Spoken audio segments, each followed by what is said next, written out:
All right, so some people wanted me to do a video on the civil flag. So let's take a look. I only know a little bit about that myself. So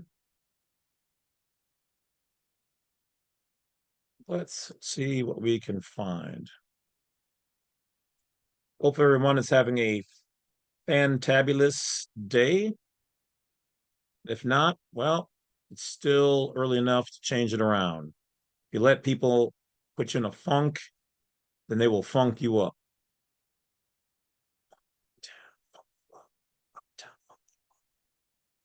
Well, hopefully they'll funk you up in that way and not in the wrong or bad way. All right, so let's take a look here. What is the civil flag?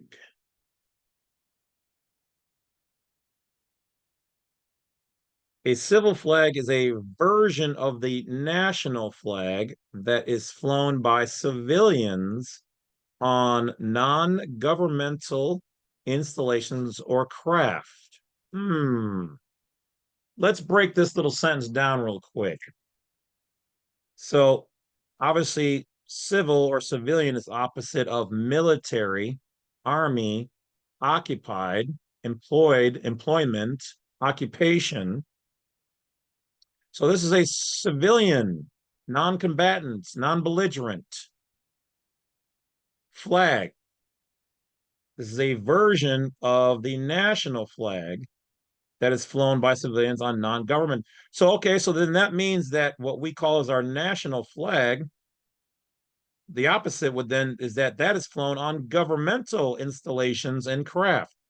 So, do I want the national flag then? Let's check out the civil flag.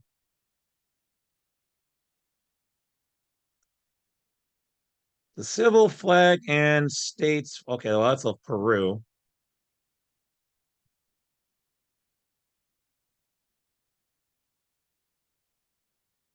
Okay, so non-military, because that's what we want to be.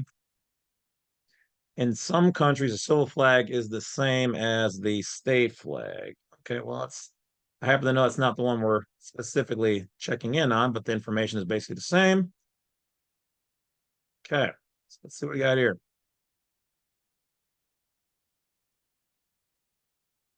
All right.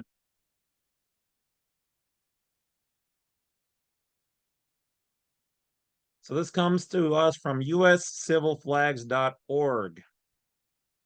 Okay, so once again, not all the information or things said on here are directly my viewpoints. Just like other videos, some may be, some may not, but we do not construe any negative use of said things against any particular person, place, sexual orientation, religion, etc. So credit goes out to U.S. Civil Flags, and let's see what they have to say about the history of said civil flag.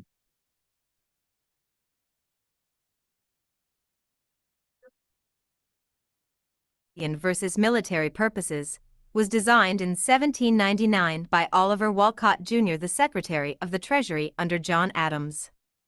Wolcott's proposal featured an ensign consisting of 16 alternating red and white stripes representing the number of states that had joined the Union by 1799, and the Union, represented by the small rectangle in the upper left corner, with its arms, an eagle, of the United States in dark blue on a white field.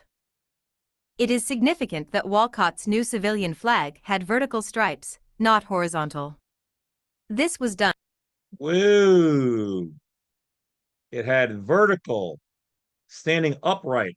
The way I like to look at it is vertical, upright means it's virgin.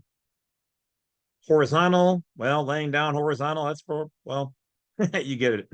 All right. So they're saying the first U.S. flag, which denoted civilian versus military purposes, was this flag right here. And this was done by the Secretary of Treasury under John Adams in 1799.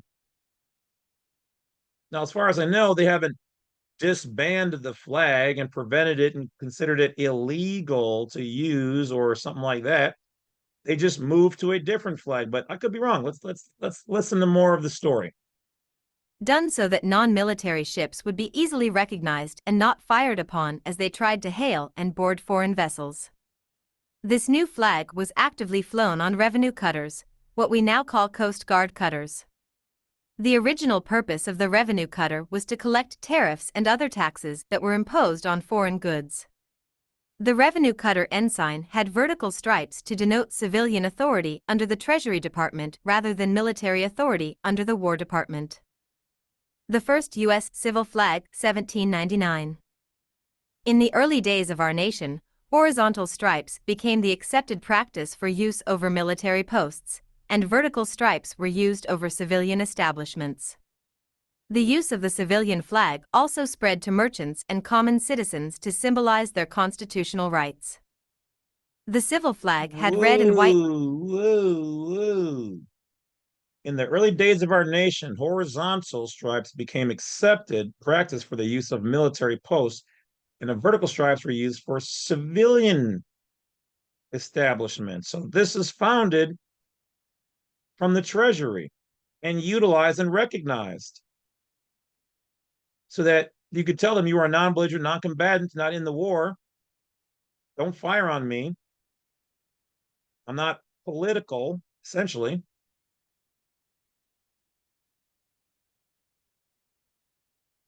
And this was used to represent one's constitutional rights. Okay, I'm with you. White vertical stripes with blue stars on a white background. By the law of the flag, the vertical stripe design denoted Roman civil jurisdiction within federal territories rather than military jurisdiction under Admiralty law. The practice of using the customs flag as a civil flag became encoded law in 1874 when Treasury Secretary William Richardson required all custom houses to display the civil flag. Where did Walcott get the idea of using vertical stripes from? Why did Walcott choose to turn the horizontal stripes of Old Glory 90 degrees? We need to return to the beginnings of the American Revolution to satisfy this query. In Boston, the Sons of Liberty were the original revolutionary group who sparked the initial rebellion against the British in 1765.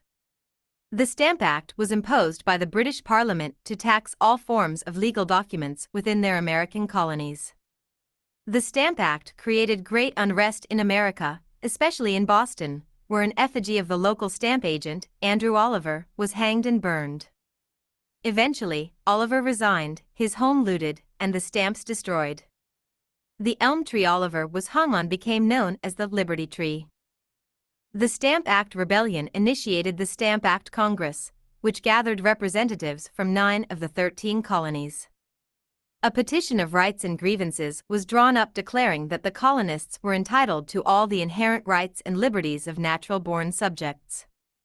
The colonies also declared that no taxes ever have been, or can be constitutionally imposed upon them, but by their respective legislatures, and that it was unreasonable and inconsistent for the people of Great Britain to grant to His Majesty the property of the colonists. The petition asserted that extending the courts of admiralty, the law of the seas, in order to prosecute the act undermined the rights and liberties of the colonists. So, the original common law flag was first raised over the Liberty Tree in Boston. The rebellious stripes, as the flag came to be called, was the original flag used by the Sons of Liberty, and it had 9 red and white vertical stripes. Sons of Liberty Rebellious Stripes, Flag 1767 to 1775. Why did they choose red and white vertical stripes as their symbol? Was the flag with vertical stripes a way of rebelling against the British East India Company? The British East India Company flag had red and white horizontal stripes with the Union Jack in the upper left-hand corner.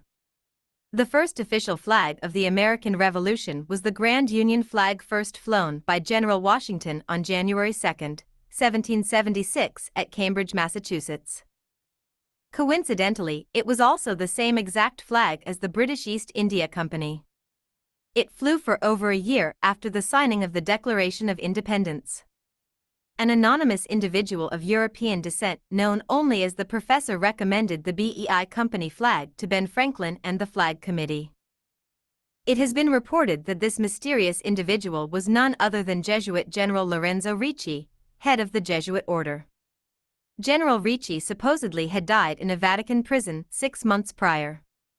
Pope Clement XIV, the man who suppressed the Jesuit order in 1773 and had General Ricci imprisoned, soon died early 1774, apparently poisoned. The Vatican treasurer at that time was General Ricci's best friend and former classmate Cardinal Broschi. Broschi controlled the Vatican resources as acting pope during the beginning of the American Revolution. It appears that the Jesuits via the Vatican Bank may have funded the American Revolution. It would explain the seat of the new American government being set up on a Roman Catholic possession and the institution of Roman civil law as the law of the United States territories, i.e. the District of Columbia. Educational information only. Columbia. Grand Union Flag, January 2, 1776 to 1777. Although not a true sovereign flag, only a state flag with a common law seal can directly represent the common law. There is an indirect relationship to individual and state sovereignty with the U.S. civil flag. A solvent federal government flying a civil flag implies solvent states/nations with sovereign citizens. So when they say that part, okay, remember the Constitution refers to the citizens of the states, okay, which are the natives of the several states, to be sovereign. That's where that comes from. All right. But they now use it as a derogatory term because some people out there want to take this information and try to go against the establishment in a hostile and belligerent way, which is what we do not do here, because we are patriots. We are people who operate under constitutional law, private law, okay? And we work with state law and any government laws, all right? We're all just doing business here. First came across the civil flag and decided that this flag should be the symbol for all sovereign citizens, we looked back to the Sons of Liberty and their rebellious stripes flag as our example. We wanted a flag that would address the deep need in Americans to awaken and return to a time when our government was not Big Brother hidden under the name of the Patriot Act. Just as some surmise how the Sons of Liberty turned the British East India Company's flag on its side, we also decided to turn Old Glory on its side. We wanted the flag to represent our modern Union of States. We chose to create a flag that had 13 vertical stripes and 50 blue stars on a white background, 1 star for each sovereign state of the Union of the United States of America. U.S. Sovereign Flag, January 2004. Our civilian flag is a way of reminding Americans, as well as our leaders, that every man and woman is sovereign and that we are all endowed by our Creator with life, liberty, and the pursuit of happiness. Which is in the Constitution. Happiness. This sovereign civil flag is a symbol of our desire to return America to the dreams upon which she was founded. All right. So now you know the difference. So this flag here, they could say has no legal standing, but it's lawful. It has been created, it is used, it has a meaning. Okay? But this has only been since 2004. So the appropriate civil flag should be this one right here with the eagle and the stars and the stripes. All right. Let's see what products they got real quick. Okay. Oh, they got their. Now, see, some people would consider this a disrespect to the United States of America, when in fact, the way they have it set up from its creation, it is a reminder that we are civilians. It then represents peacetime, non-military, and all of the republic states. So Florida state, Wisconsin state, California state, those are the republics, not the state of, which are the corporations. So I could see where this would come in. I mean, I'd have to be honest and also say that, I mean, everybody should have a Declaration of Independence. You should always have that. Um, but to certain groups, whether state level, government, or private factions, they may see this as a disrespect. They are not going to sit down and do the research. They're going to get a file showing this image and saying anybody with this may be considered a sovereign, blah, blah, blah, blah, blah, which we know has no standing in law because there's no such thing. You can ask them, well, is there such thing as that as a citizenship? Nope. Okay. Well, then you can't process it. And if they admit there is, then is it yours or is it not? If it's not, then you can't prosecute somebody from a different status. And if it is, well, then okay. But then you have to admit that it's real. And then it has to be approved by Congress. And then you're going to open up a whole can of worms trying to bring that up to them. All right. So let's, because you can get it on eBay for $9. So would I fly this flag? You know, um, in all honesty, I probably wouldn't. But I'll tell you why. Because I'm working on my family crest and my own flag to fly. I maybe I would fly this smaller underneath mine, but I wouldn't fly it as my main one. But I get why people would fly it. And if I didn't have my own family crest to put on a flag and fly, then yeah, I probably would. But once again, in all honesty, some people may see this and think it's a disrespect to the United States of America, when in fact it's not. But it could be a disrespect to the U.S. corporation. All right, all right. So as always, guys, be careful, be safe, whatever you guys do out there, make your own decisions. But I would definitely promote you creating your own micronation, which you can do on blacksite32.com and get the pack on there. Create your own, get recognized, recognize each other. I also recognize you guys when you buy the pack. I've been recognized by other micronations.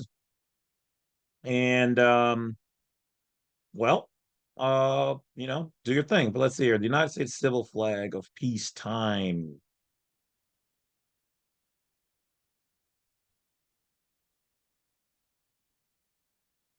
So basically, it looks like people just kind of copied the same section of information.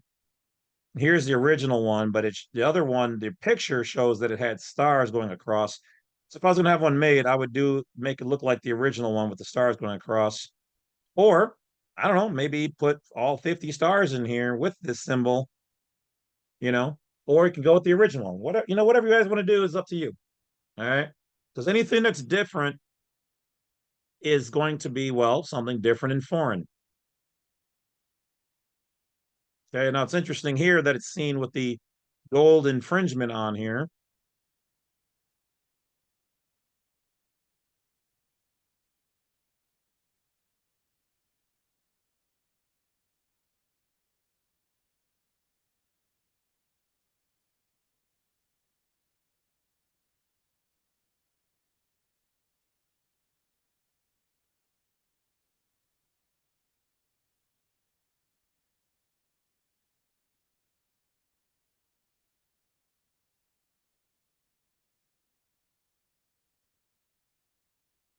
So before 1940, could that be right? No U.S. flag, civil or military, flew within the 48 states, except in keywords, guys. I always tell you, be careful of that.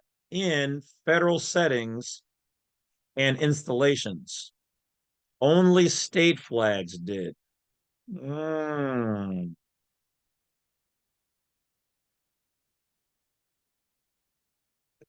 Since 1935, institution of the Social Security Administration and the Buck Act, should probably read that,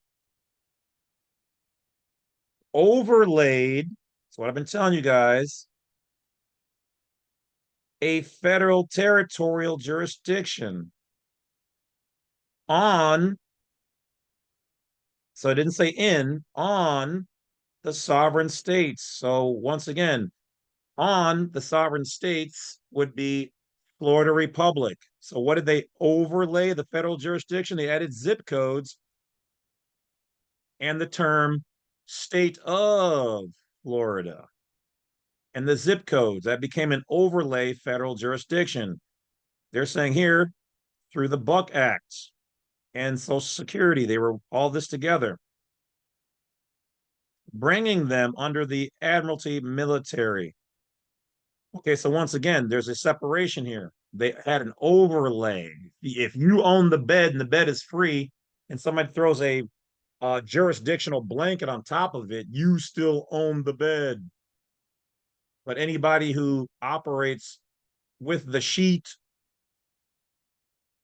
okay, the same color as the sheet, the same words as the sheet, well, then you liberate yourself from the free and you're in there. It's like joining I don't know, the 4-H club or the water buffaloes or something like that. You don't have to. It's an overlay. Just like your car. You scrape off all the paint on your car, the car is still there, but there's a paint overlay.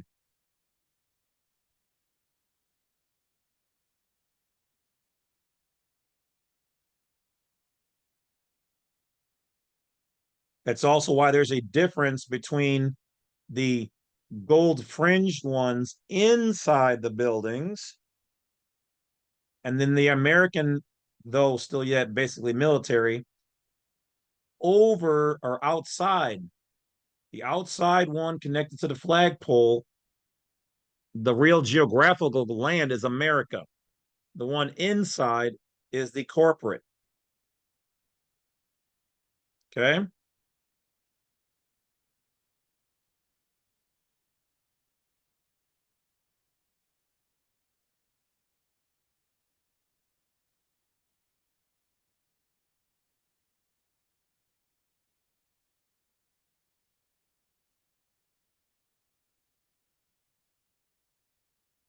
Flag of peace, once again, right here with the original 13. Obviously, there's more than now. So if you're nostalgic, you can copy this one with the original 13. If you're going to make a modern version, I would do the same thing, eagle, you know, and then put all 50 around it. That's how I would do it. The flag of peace and the U.S. civil flags in 1919 at the end of World War One.